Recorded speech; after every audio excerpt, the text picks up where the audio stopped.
اللہ سبحانہ وتعالی نے 3 چیزوں کو بہترین قرار دیا ہے، اور اس میں سے پہلی چیز قولا ممن دعا الی اللہ، کہ وہ دعوت، وہ تحریک، وہ اسٹرگل، وہ جدوجہد کہ جس میں توجہ کا مرکز اللہ سبحانہ وتعالی کو بنایا جائے،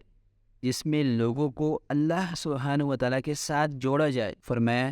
ومن احسن قولا، کہ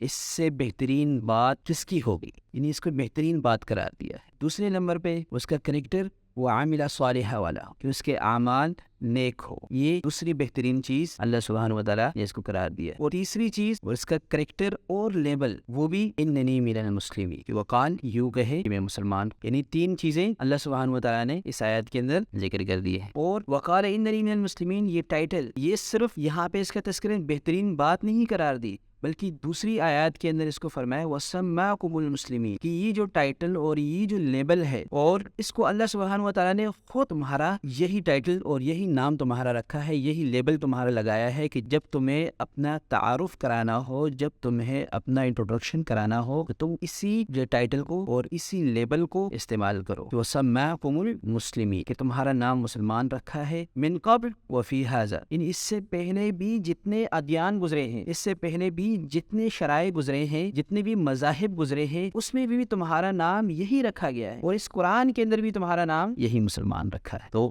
اس لیے ہمیں جب بھی اپنا تعارف کرانا، جب بھی ہم سے بھی پوچھے کہ آپ کون ہو، تو ہم بغیر کسی جھجک کے، بغیر کسی ہچکچاہٹ کے ہم یہ کہیں گے مسلمان ہیں۔ تو اگر ہم اس مسلمان ہونے کو پروموٹ کریں بجائے اس کے کہ ہم لاحقے اور سابقے لگائیں، اس کی بجائے ہم اگر مسلمان ہونے کو پروموٹ کریں، مسلمان ہونے پر فخر کریں، تو یہ ہمارے اتحاد کا باعث بھی بنے گا، اور یہ ہماری ایک جو حقیقی معنوں میں شناخت ہے وہ ہماری شناخت بھی بن جائے گی۔